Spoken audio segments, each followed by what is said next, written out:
Hello students. तो ATC का जो पेपर हुआ है आज, जो 25 मार्च 2021 को सेकंड शिफ्ट में जो पेपर हुआ है, उसके हमने 10 क्वेश्चन पार्ट 1 में अपलोड कर दिए थे।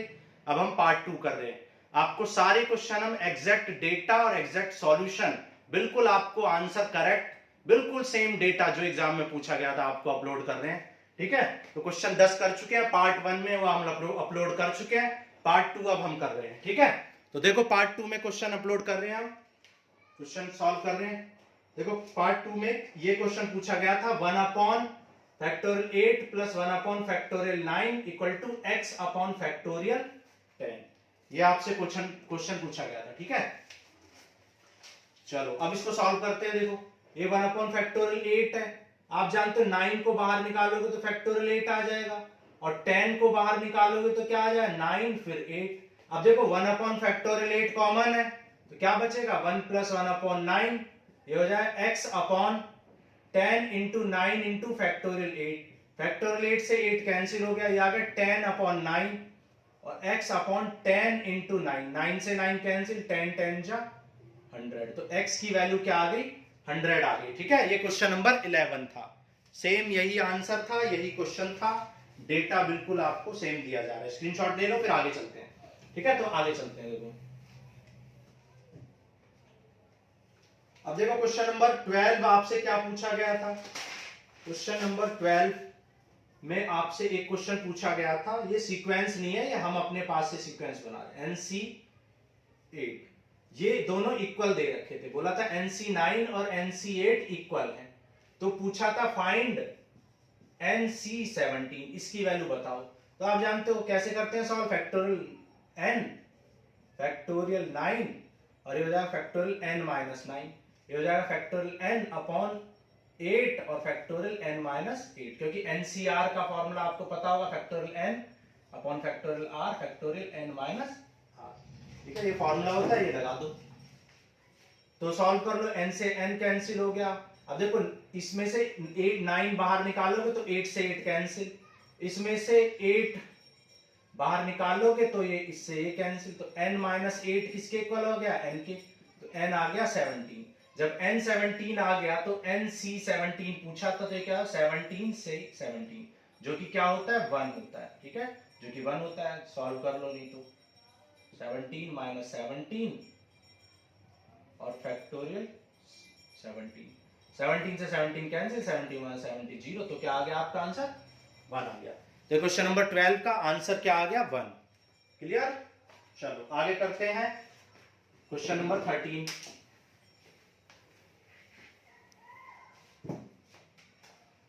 अब देखो इसमें क्वेश्चन नंबर 13 में आपसे पूछा था, एक ट्रायंगल दिया हुआ था। ठीक है, और बोला था कि 1 1 2 एक पॉइंट है, वर्टिसेस दे रखी थी 2 3 5 1 5 5। ठीक है, तो कह रहा था find the area of triangle. तो हमने कहा ये ए है, ये बी है, ये सी है, और एरिया ऑफ ट्रायंगल आप जानते हो, एरिया ऑफ ट्रायंगल क्या होता है half into product cross product of any two side, कोई सी भी दो साइड का क्रॉस प्रोडक्ट। तो मान लो हम BC निकाल लेते हैं, BC कैसे निकलता है OC माइनस OB से, तो 1 माइनस 2 तो minus I plus 2J plus 0K, और यहाँ पे AB निकल जाएगा, AB कितना आ जाएगा I plus 2J plus 3K। तो AB क्रॉस BC निकाल लो, AB क्रॉस BC निकाल लो, ये हो जाएगा IJK। ये कितना है 1 2 3 और माइनस 1 2 0। इसको एक्सपेंड कर लो, जब इसको आप एक्सपेंड करोगे तो आपका आ जाएगा अंडर रूट 61। ठीक है, तो इसमें पुट कर दो अंडर रूट 61 अपॉन 2, तो ये आपका आ जाएगा under root 61 upon 2 unit square. ठीक है, तो ये क्वेश्चन नंबर 13 आपसे पूछा गया था। क्लियर है, चलो आगे चलते हैं, क्वेश्चन नंबर 14 करते हैं।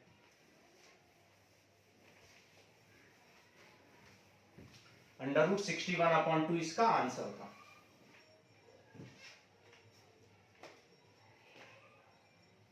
नेक्स्ट,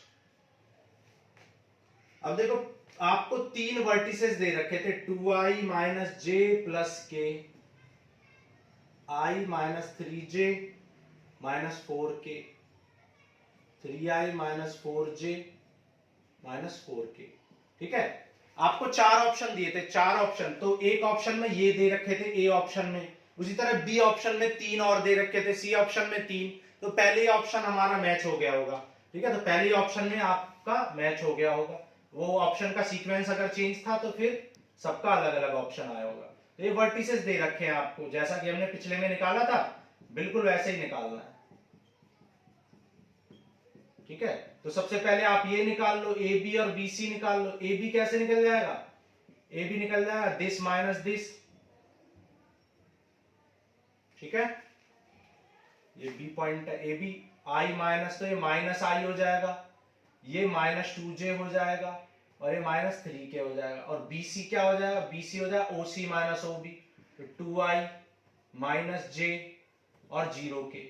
तो इनका क्रॉस प्रोडक्ट निकाल लो, a b cross b c का क्रॉस प्रोडक्ट निकाल लो, ठीक है। तो ए बी कितना है, -1 -2 -3, -1 -2 -3, और बी सी कितना है 2 -1 0। इसको एक्सपेंड कर दो, जब इसको आप एक्सपेंड करोगे तो ये आपका 0 आ जाएगा, ठीक है। ये आपका क्या आ जाएगा, 0, ठीक है।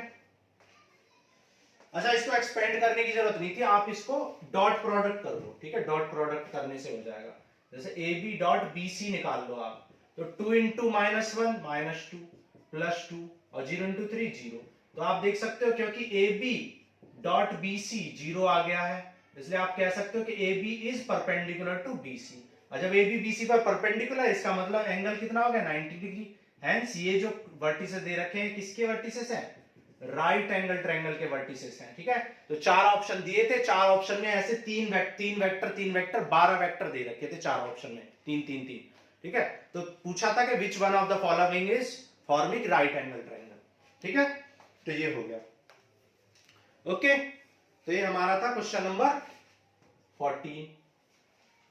जल्दी से आप इसका स्क्रीनशॉट ले सकते हो, फिर आगे चलते हैं, आगे चलते हैं क्वेश्चन नंबर 15 करेंगे, ठीक है।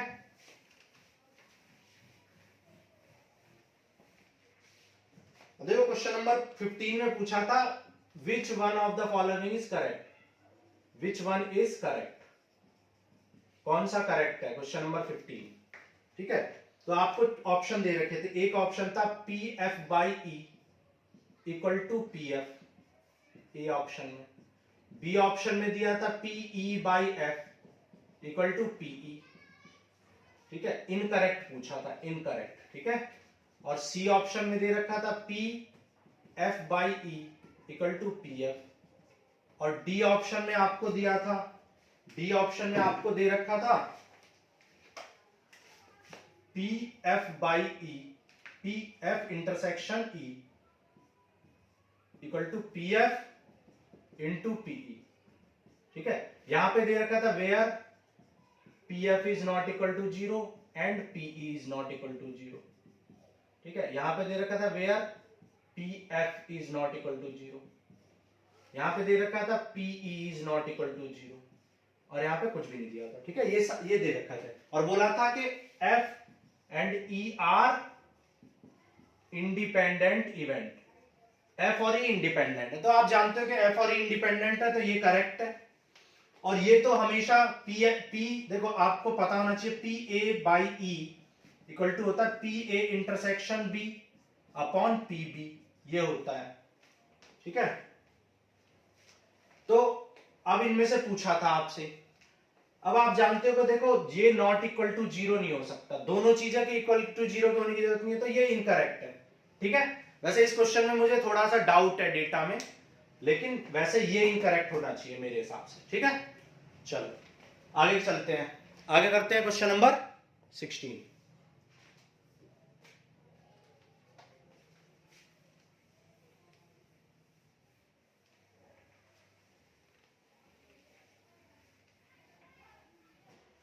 तो ये हो गया हमारा क्वेश्चन नंबर 15,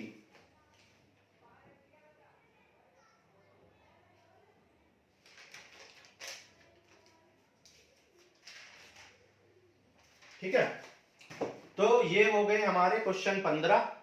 तो अब नेक्स्ट वीडियो में हम आगे के क्वेश्चन अपलोड करेंगे, ठीक है। जब तक ये वीडियो हम अपलोड कर देते हैं, फिर दूसरी वीडियो भी मिल जाएगी आपको। Okay, thank you.